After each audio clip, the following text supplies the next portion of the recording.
Nah, kekeliruan dalam cara pandang terkait dengan kekerasan seksual dan terkait penyandang disabilitas itulah yang sekali lagi yang membuat kita tidak percaya bahwa ada orang-orang yang katakanlah memiliki kondisi tunadaksa sampai kemudian melakukan kekerasan seksual. Sahabat Kompas TV, kasus pelecehan seksual oleh pria disabilitas berinisial Iwas alias Agus di Mataram, Nusa Tenggara Barat ini tengah menjadi sorotan publik nih. Iwas ditetapkan sebagai tersangka pelecehan terhadap mahasiswa berinisial MA. Belakangan terungkap jumlah korban pelecehan mencapai 15 orang. Baru-baru ini Iwas alias Agus pun menjalani pemeriksaan dengan statusnya sebagai tersangka. Lalu bagaimana ahli psikologi forensik menganalisa kasus ini? Sudah bersama saya Bang Reza Indragiri. Selamat pagi Bang. Halo. Pagi, Assalamualaikum. Waalaikumsalam. Apa kabar Bang? Ya tentulah tidak baik kalau berbicara tentang residivis tidak ada suasana hati yang gembira ya. Betul.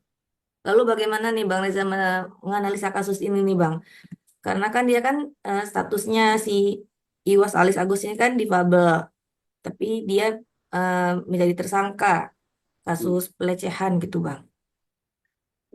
Tampaknya sekian banyak pihak tidak percaya bahwa seorang difabel melakukan kekerasan seksual itu berangkat dari kekeliruan dalam memahami dua hal, Hmm. yaitu memahami terkait apa itu kekerasan seksual dan apa itu penyandang disabilitas. Yang pertama, terkait dengan kekerasan seksual. Kita menganggap bahwa ini adalah kejahatan yang luar biasa keji yang hanya bisa dilakukan oleh para monster.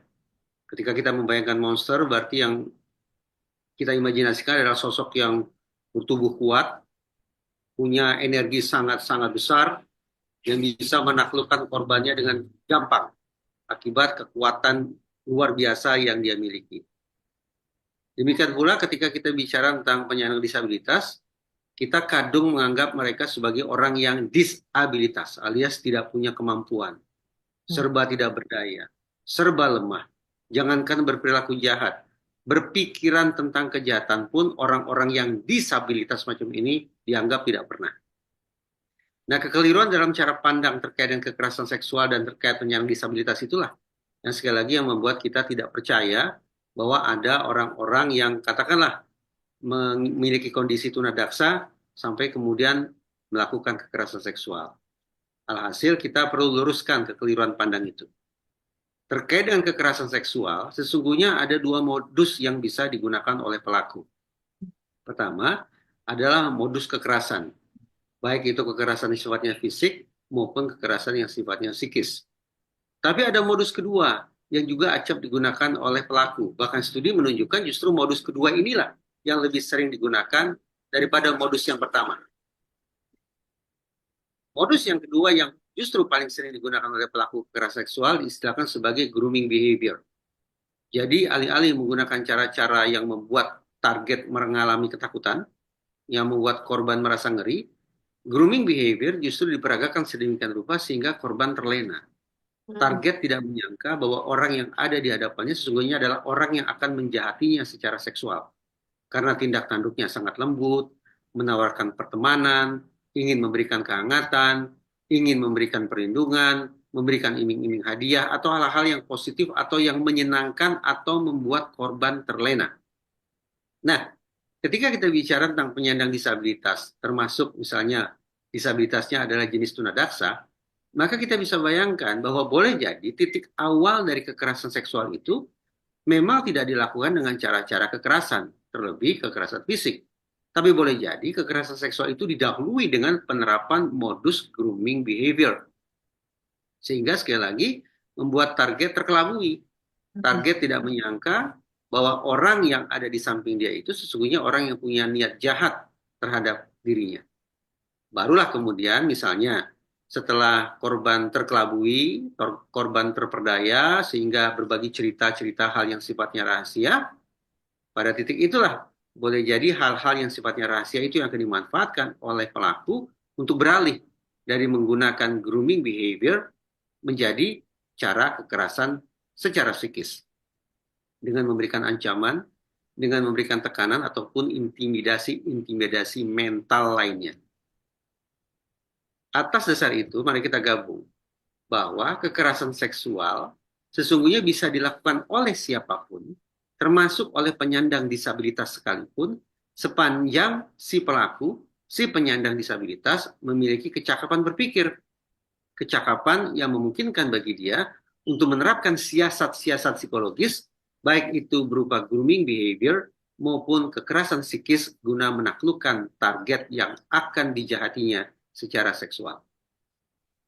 Jadi sebetulnya kita bisa saja membayangkan bahwa para penyandang disabilitas yang punya niat jahat Hmm. justru akan memanfaatkan sedemikian rupa kondisi tubuhnya. Kondisi tubuh itulah yang secara ironis dimanfaatkan sebagai instrumen kejahatan untuk mendapatkan simpati, untuk mendapatkan belas iba, untuk mendapatkan kepercayaan dari targetnya. Apakah hal ini luar biasa? Tidak. Pemanfaatan tubuh sebagai cara untuk menaklukkan target itu sangat sering dipakai. Laki-laki yang gagah, laki-laki yang tampan, perempuan yang cantik, bisa saja kemudian memanfaatkan kondisi lahiriah mereka untuk mengincar korbannya. Jadi sekali lagi, betapapun orang menyandang disabilitas, termasuk tunadaksa sekalipun, tapi sepanjang dia memiliki kecakapan untuk berpikir, sehingga dia bisa menerapkan siasat-siasat psikologis untuk menaklukkan korbannya, maka siapapun itu, termasuk penyandang disabilitas sekalipun, bisa saja melakukan pidana berupa kekerasan seksual. Lalu Bang, untuk ke korbannya nih, dampak untuk ke korban pelecehan seksualnya ini Bang, terutama jika pelakunya kan ini difabel gitu ya Bang. Gimana tuh dampak psikologis untuk si korbannya sendiri? Di Hazana Psikologi maupun psikiatri dikenal istilah PTSD, Post Trauma Stress Disorder, gangguan stres pasca trauma. Istilah ini digunakan untuk menunjukkan bahwa ini bukanlah stres sembarang stres, ini bukan stres biasa, tapi stres yang ditandai oleh guncangan yang amat sangat hebat yang dialami oleh orang-orang yang mengalami trauma. Nah, sebagian ilmuwan beranggapan bahwa istilah PTSD atau gangguan stres pasca trauma masih belum cukup representatif untuk memotret penderitaan kesengsaraan korban-korban kekerasan seksual. Karena para ilmuwan tersebut meyakini bahwa dampak psikologis yang dialami oleh para korban kekerasan seksual jauh lebih besar penderitaannya, jauh lebih dahsyat kesakitannya ketimbang trauma-trauma jenis lainnya. Karena itulah, alih-alih menggunakan istilah post-trauma stress disorder, sebagian ilmuwan itu memilih untuk menggunakan istilah RTS, Rape Trauma Syndrome, sindroma trauma akibat kekerasan seksual, terutama ruda paksa. Istilah ini sekali lagi digunakan untuk menunjukkan bahwa mereka-mereka yang sudah menjadi korban kekerasan seksual, baik itu anak-anak maupun dewasa, baik itu laki-laki maupun perempuan, akan mengalami guncangan kejiwaan yang amat sangat dahsyat, yang tak terbandingkan, yang tidak bisa disamakan dengan trauma-trauma jenis lainnya. Mencakup baik itu penderitaan secara fisik, penderitaan secara psikis, dan juga penderitaan secara sosial. Oke, berarti memang harus diatasi ya, yang si korbannya ini ya Bang ya. Apa namanya? Kebetulan dalam undang-undang Dampaknya. tindak Mm-mm. pidana kekerasan seksual sudah tercantum sekian banyak bentuk intervensi yang harus dilakukan terhadap para korban kekerasan seksual. Apalagi kalau kemudian kita berbicara tentang korban yang masih berusia kanak-kanak, yaitu di bawah 18 tahun. Kalau kita buka Undang-Undang Perlindungan Anak, di sana sudah ada pasal tentang perlindungan khusus, yaitu perlindungan khusus bagi anak-anak yang telah menjadi korban kekerasan seksual. Terus Bang Reza, bagaimana nih masyarakat dapat mengenali potensi potensi manipulasi oleh individu difabel yang tanpa menstigma bahwa seluruh seluruh difabel tuh bisa melakukan pemerkosaan seperti ini nih Bang. Kalau kita mengacu pada hasil studi bahwa kebanyakan pelaku kekerasan seksual mengandalkan grooming behavior sebagai modus utama mereka, maka sesudah kita semua harus tetap menaruh waspadaan terhadap orang yang bertindak tanduk ramah, yang berperilaku santun, yang bertutur kata halus, bahkan termasuk orang-orang yang menggunakan kondisi tubuh mereka untuk menjahati kita. Jadi Jelas kita harus ekstra hati-hati terhadap orang yang sejak awal sudah memperlihatkan tindak tanduk atau perilaku kekerasan. Tapi jangan terkelabui, jangan terkecoh bahwa ternyata dalam sangat banyak kasus kekerasan seksual, modus utama yang digunakan oleh pelaku adalah cara-cara yang membuat kita sungguh-sungguh terlena dan nantinya akan terkejut luar biasa begitu kita tersadar bahwa kita sudah menjadi korban kekerasan seksual. Alhasil kita simpulkan saja, tetap waspada berhadapan dengan siapapun. Betul, waspada nih Bang, biar kita bisa hati-hati juga nih dengan siapapun, jangan gampang percaya sama orang ya. Ya, betul. Oke. Terlebih kalau kita merasa bahwa kita memiliki suggestibility yang tinggi. Suggestibility adalah istilah untuk menunjuk derajat kerentanan kita untuk menerima sugesti.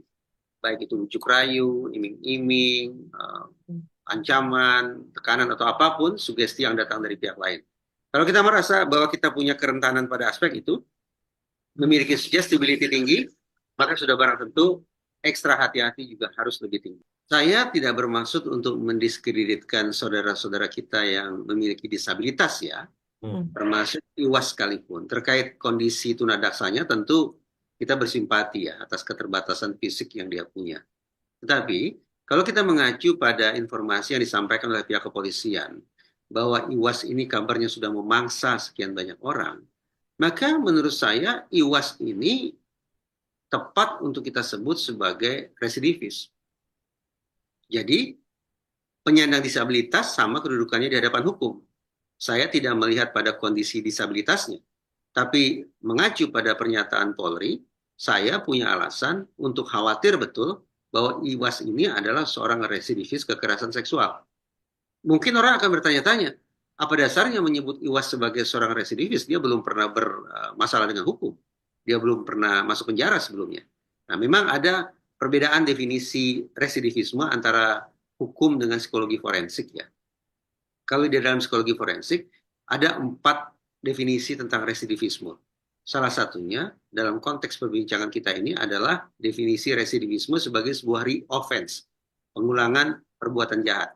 Jadi terlepas apakah seseorang berapa kali keluar masuk penjara, terlepas apakah seseorang sudah pernah atau belum pernah berurusan dengan hukum sebelumnya, namun sekiranya diyakini bahwa seseorang telah melakukan kejahatan berulang kali, berarti kita bayangkan juga korbannya lebih dari satu, maka praktis pengulangan perbuatan jahat itu memenuhi syarat bagi yang bersangkutan untuk disebut sebagai seorang residivis. Dengan demikian, sebutan residivis bagi IWAS tidak ditentukan berdasarkan argo keluar masuk penjara, tapi argonya ditentukan berdasarkan jumlah korbannya. Bahwa ada konon belasan orang yang sudah menjadi korban kekerasan seksual, tentu kita tidak lagi bisa memandang IWAS sebagai pelaku kejahatan kemarin sore, pelaku kekerasan seksual amatiran. Tidak. Berhasilnya dia memaksa 15 orang, sekali lagi saya merujuk pada informasi dari pihak Polri, kita harus seharusnya memandang orang ini sebagai orang yang amat sangat berbahaya, residivis kelas kakap, yang sudah sepatutnya untuk mendapatkan perlakuan ekstra. Kalau di sekian banyak negara, seorang residivis kekerasan seksual akan dikenakan 3 perlakuan. Hukuman penjaranya diperlama, dendanya dipertinggi, dan dimasukkan identitas serta fotonya ke dalam registrasi khusus. Dengan berstatus sebagai registered sexual offender, pelaku kekerasan seksual yang terdaftar, maka siapapun penghuni bumi akan bisa tahu siapa orang ini, di mana keberadaannya, ciri-cirinya seperti apa, dan tingkat kebahayaannya seperti apa pula. Ini ingin mengirimkan pesan kepada kita semua bahwa sekali lagi, semua warga negara sama di hadapan hukum, termasuk penyandang disabilitas. Alhasil, siapapun warga negara, termasuk yang menyandang disabilitas, ketika mereka melakukan pelanggaran hukum, apalagi berulang kali, kita harus ekstra waspada terhadap yang bersangkutan. Supaya tidak banyak lagi korban yang kena ya Bang ya. Dia harus Manfaatnya hmm, adalah mudah-mudahan para calon korban akan terlindungi dan hmm, juga pelaku akan mengalami efek gentar, tidak mengulangi perbuatannya dan masyarakat juga tidak akan meniru perbuatan jahat si pelaku. tuh oke.